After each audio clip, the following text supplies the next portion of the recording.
Le bonhomme parut flatté de la demande. Il éclaircit sa gorge en toussant et commença. Il y a seulement 20 ou 30 ans, on me demandait souvent de conter mon histoire. Aujourd'hui, la jeunesse se désintéresse de plus en plus du passé. Tâche seulement, observa Bec de Lièvre, de parler clairement, si tu veux que nous te comprenions. Pas de phrases compliquées et de mots savants. Edwin poussa du coude Bec de Lièvre. Voyons, tais-toi. Sinon grand-père va se fâcher. Il ne parlera pas et nous ne saurons rien. Ce n'est pas de sa faute s'il s'exprime mal. Le vieux, en effet, était déjà prêt à s'irriter et à entreprendre un grand discours, tant sur le manque de respect des enfants actuels que sur le triste sort de l'humanité retournée à la barbarie des premiers âges du monde. « Vas-y, grand-père », insinua Ouhou d'un ton conciliant. Le vieux se décida. En ce temps-là, le monde était très peuplé. Rien qu'à San Francisco, on comptait 4 millions d'habitants. 1 million ? Qu'est-ce que c'est ? Interrompit Edwin. Le vieux le regarda de côté et expliqua avec bonté. Tu ne sais pas compter plus loin que 10, je ne l'ignore pas. Mais je vais te faire comprendre. Lève en l'air tes 2 mains. Sur les 2, tu as en tout 10 doigts. Bon, je ramasse maintenant ce grain de sable. Dans la main, Ouhou. Il laissa tomber le grain de sable dans la paume de Ouhou et poursuivit. Ce grain de sable représente les 10 doigts d'Edwin. J'y ajoute un autre grain. Voilà 10 autres doigts en plus. Et j'ajoute encore un 3e, un 4e, un 5e grain, et ainsi de suite jusqu'à 10. Cela fait 10 fois 10 doigts d'Edwin. C'est ce que j'appelle une centaine. Tous 3, rappelez-vous bien ce mot. Une centaine. Je prends maintenant ce petit caillou et je le mets dans la main de Bec de Lièvre. Il représente 10 grains de sable ou 10 dizaines de doigts, c'est-à-dire 100 doigts. Je mets 10 cailloux. Il représente 1000 doigts. Je continue et prends une coquille de moule qui représente 10 cailloux, c'est-à-dire 100 grains de sable ou 1000 doigts. Laborieusement, de la sorte, l'ancêtre, par répétitions successives, réussit tant bien que mal à édifier dans l'esprit des jeunes garçons une conception approximative des nombres. À mesure que les chiffres montaient, il mettait dans les mains des enfants des objets différents qui les symbolisaient. Quand il en fut au million, il les figura par des dents arrachées au squelette. Puis, il multiplia les dents par des carapaces de crabe pour exprimer les milliards. Il s'arrêta là, car ses auditeurs donnaient manifestement des signes de fatigue. Il reprit. Il y avait donc 4 millions d'hommes à San Francisco, soit 4 dents. Le regard des jeunes garçons se porta des dents aux cailloux, puis des cailloux aux grains de sable, et des grains de sable aux doigts levés d'Edwin. Après quoi, ils parcoururent en sens inverse la série ascendante des symboles, en s'efforçant de concevoir les sommes inouïes qu'ils représentaient. 4 millions d'hommes ? Ça fait un nombre considérable, hasarda enfin Edwin. Tu y es, mon enfant. Tu peux encore faire une autre comparaison avec les grains de sable de ce rivage. Suppose que chacun de ces grains était un homme, une femme ou un enfant. Voilà. Ces 4 millions d'hommes vivaient à San Francisco, qui était une grande ville, sur cette même baie où nous sommes. Et les habitants s'étendaient au-delà de la ville, sur tout le contour de la baie et au bord de la mer, et dans les terres, parmi plaines et collines. Cela faisait au total 7 millions d'habitants. 7 dents. De nouveau, les yeux des jeunes garçons coururent sur les dents, sur les cailloux, sur les grains de sable et sur les doigts levés. Le monde tout entier fourmillait d'hommes. Le grand recensement de l'an 2010 avait donné 8 milliards pour la population de l'univers. 8 milliards ou 8 coquilles de crabe. Ce temps ne ressemblait guère à celui où nous vivons. L'humanité était étonnamment experte à se procurer de la nourriture. En plus, elle avait à manger. Et plus elle avait à manger, plus elle croissait en nombre. Si bien que 8 milliards d'humains vivaient sur la Terre quand la mort écarlate commença ses ravages. J'étais, à ce moment, un jeune homme. J'avais 27 ans. J'habitais Berkeley, qui est sur la baie de San Francisco, du côté qui fait face à la ville. Tu te souviens, Edwin, de ces grandes maisons de pierre que nous avons rencontrées un jour, dans cette direction, par là. Voilà où j'habitais, dans une de ces maisons de pierre. J'étais professeur de littérature anglaise. » Une forte partie de ce discours dépassait l'entendement des gamins, mais ils s'efforçaient à saisir, de leur mieux, quoique obscurément, ce récit du passé. « Qu'est-ce que tu faisais dans ces maisons ?»« Ton père, tu t'en souviens, t'a appris un jour à nager. » Bec de Lièvre fit un signe affirmatif. « Eh bien, à l'Université de Californie, c'est ainsi que s'appelaient ces maisons, on apprenait aux jeunes gens et aux jeunes filles toutes sortes de choses. On leur apprenait à penser et à s'instruire l'esprit, tout comme je viens de vous enseigner, à l'aide du sable, des cailloux, des dents et des coquilles, à calculer combien d'habitants vivaient alors sur la Terre. Il y avait beaucoup à enseigner. Ces jeunes gens étaient appelés des étudiants. Il y avait de vastes salles, où moi et les autres professeurs, nous leur faisions la leçon. Je parlais à la fois à 40 ou 50 auditeurs, tout comme je vous parle aujourd'hui, à vous trois. Je leur parlais des livres écrits par des hommes qui avaient vécu avant eux. Parfois aussi de ceux écrits à cette époque même. « Et c'est là tout ce que tu faisais ? Parler, parler, parler, rien d'autre ? Qui donc chassait pour la viande ? Qui tirait le lait des chèvres ? Qui pêchait le poisson ? » Bravo, Ouhou. La question que tu me poses est tout à fait sensée. Eh bien, la nourriture, comme je te l'ai déjà dit, était pourtant très abondante, car nous étions des hommes très sages. Quelques-uns s'occupaient spécialement de cette nourriture, et les autres, pendant ce temps, vaquaient à d'autres occupations. Moi, je parlais constamment, et en échange, on me donnait mon manger. Un manger copieux et délicat. Oh oui, délicat. Jamais, depuis 60 ans, je n'en ai goûté de semblable. Et sûrement, je n'en goûterai jamais plus. J'ai souvent songé que l'œuvre la plus magnifique de notre ancienne civilisation était cette abondance de nourriture, sa variété infinie et son raffinement incroyable. Oh, mes enfants, la vie, oui, valait alors la peine d'être vécue, quand nous avions de si bonnes choses à manger. » Les gamins continuaient à écouter attentivement, et tout ce qui ne le comprenait pas, ils le mettaient au compte du radotage sénile du vieillard. Nous appelions, en théorie, ceux qui produisaient la nourriture des hommes libres. Il n'en était rien, et leur liberté n'était qu'un mot.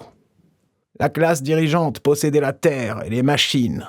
C'est pour elle que peinaient les producteurs, et du fruit de leur travail, nous leur laissions juste assez pour qu'ils puissent travailler et produire toujours davantage.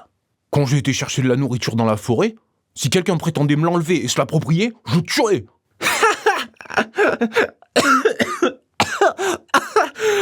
Mais puisque la terre, la forêt, les machines, tout nous appartenait, à nous qui étions la classe dirigeante, comment le travailleur aurait-il pu refuser de produire pour nous ? Il serait lui-même mort de faim. Voilà pourquoi il préférait besogner, assurer notre manger, nous faire nos vêtements et nous fournir 1001 coquilles de moule. Ou 1000 délices et plaisantes satisfactions. Or, donc, en ce temps, j'étais le professeur Smith, James Howard Smith. Mon cours était très fréquenté, ce qui veut dire que beaucoup de jeunes gens, beaucoup de jeunes filles, aimaient à m'entendre parler des livres écrits par d'autres hommes.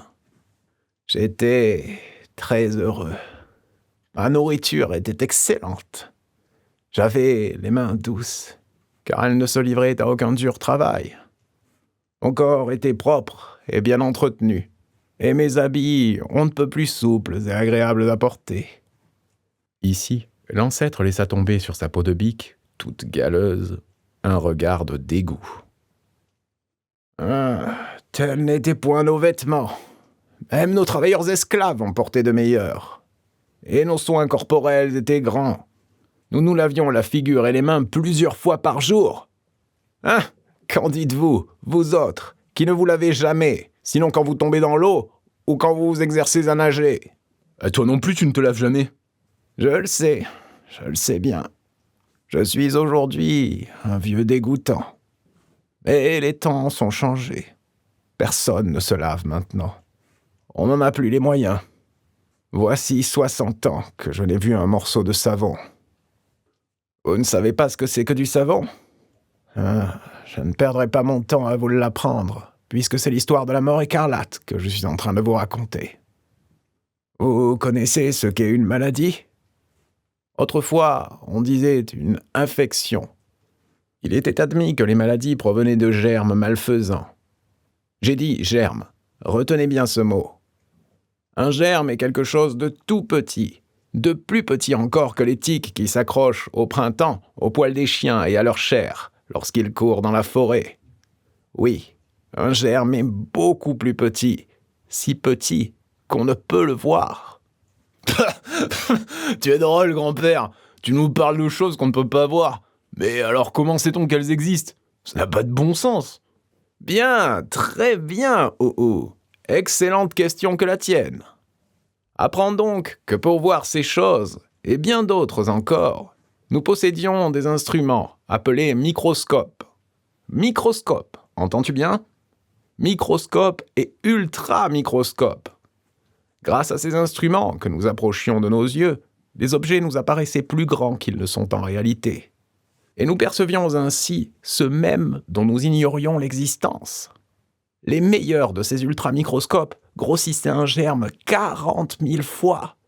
40 000, c'est-à-dire 40 coquilles de moule, qui représentent elles-mêmes 1000 doigts. Puis, à l'aide d'un second instrument que nous appelions le cinématographe, oui, cinématographe, ces germes, déjà grossis 40 000 fois, nous apparaissaient grandis des milliers et des milliers de fois encore.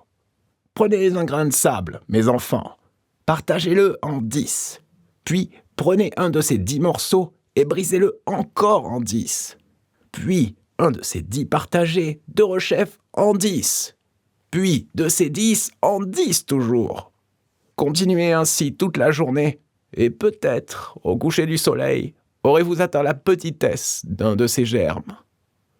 Les jeunes garçons paraissaient incrédules. Bec de Lièvre poussait des reniflements moqueurs et Ouhou ricanait sous cape. Edwin les fit taire et le vieux reprit. La tique des bois suce le sang des chiens, mais le germe, grâce à sa petitesse extrême, pénètre discrètement dans le sang du corps et s'y multiplie à l'infini. Dans le corps d'un seul homme, il y avait, en ce temps-là, 1 milliard de germes. 1 milliard! Une carapace de crabe, s'il vous plaît. Ces germes, nous les appelions des microbes. Des microbes, parfaitement. Et quand un homme en avait 1 milliard dans le sang, on disait qu'il était infecté, qu'il était malade, si vous préférez. Ces microbes étaient de plusieurs espèces. Celles-ci étaient innombrables, comme les grains de sable de ce rivage. Nous ne les connaissions pas toutes. Nous savions très peu de choses de ce monde invisible. Nous connaissions bien le Bacillus anthracis et encore le Micrococcus, le Bacterium thermo et le Bacterium lactis. C'est celui-ci, soit dit en passant, qui continue à faire tourner le lait des chèvres pour en faire du fromage. Tu me suis bien, Bec de Lièvre ? Que dirais-je des schizomycètes, dont la famille n'en finit pas ? J'en passe, et des meilleurs. Ici, le vieillard se noya dans une longue dissertation sur les germes et sur leur nature. Il se servait de mots d'une telle longueur et de phrases si compliquées que les gamins se regardèrent en faisant la grimace et que, reportant leurs yeux sur l'immense océan, ils laissèrent l'ex-professeur Smith pérorer tout à son aise. À la fin, Edwin lui tira le bras et suggéra. « Et la mort écarlate, grand-père ?» L'ancêtre sursauta et, de sa chaire de l'université de Berkeley, où il s'imaginait pontifier encore, devant un tout autre auditoire, il revint brusquement à la réalité de sa situation présente. « Oh, oui, Edwin. J'avais oublié. Parfois, la mémoire du passé remonte en moi, si puissante que je me prends à oublier que je suis un très vieil homme, sale, vêtu d'une peau de bique, errant avec mes petits-fils sauvages, eux-mêmes bergers, dans un monde primitif et solitaire. Le travail de l'homme est éphémère et s'évanouit comme l'écume de la mer. Ainsi s'est évanouie notre grandiose et colossale civilisation. Et je suis aujourd'hui l'ancêtre. Je suis un vieillard très las. J'appartiens à la tribu actuelle des Santa Rosa. C'est dans cette tribu que je me suis marié.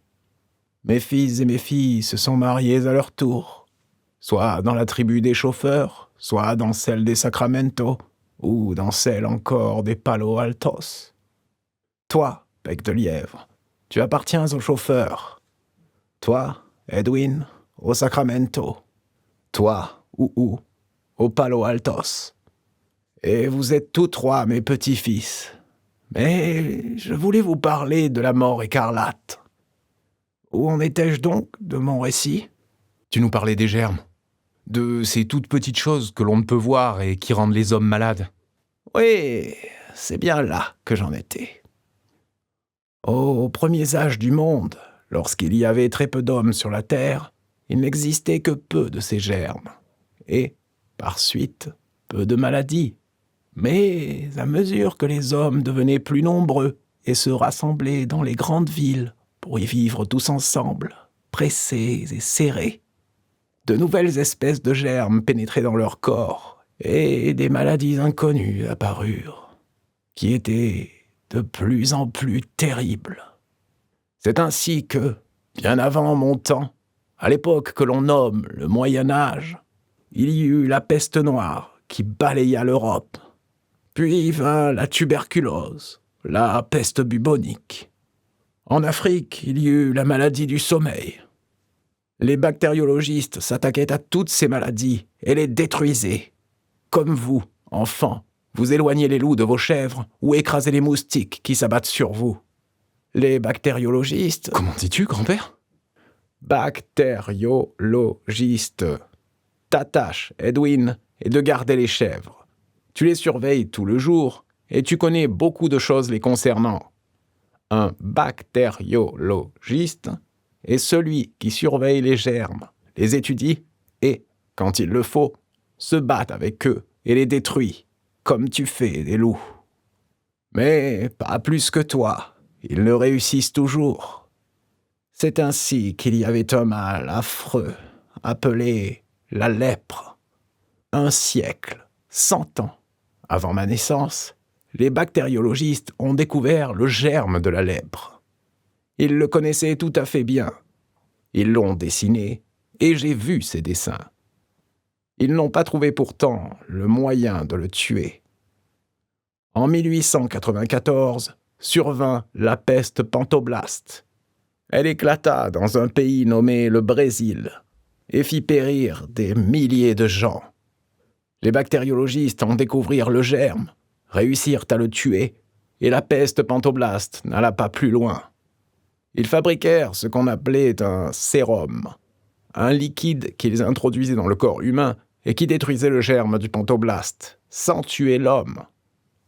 En 1947, ça avait été un mal étrange qui s'attaquait aux enfants âgés de 10 mois et au-dessous, et qui les rendait incapables de mouvoir leurs mains ni leurs pieds, de manger ou de faire quoi que ce fût.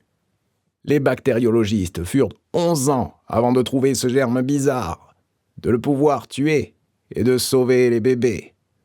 En dépit de ces maladies et de leurs ravages, le monde continuait à croître, et toujours davantage, les hommes se massaient dans les grandes villes. Dès 1929, un illustre savant, nommé Solderwetsky, avait annoncé qu'une grande maladie, 1000 fois plus mortelle que toutes celles qui l'avaient précédée, arriverait un jour qui tuerait les hommes par milliers et par milliards. Car la fécondité des alliances, ainsi disait-il, est sans fin.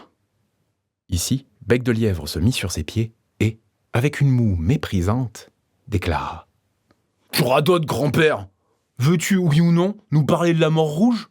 Si tu ne veux pas, il faut le dire, et nous regagnerons le campement. » Le vieux, froissé de se voir ainsi interpellé, se remit à pleurer silencieusement. De grosses larmes roulèrent lentement dans les rides de ses joues.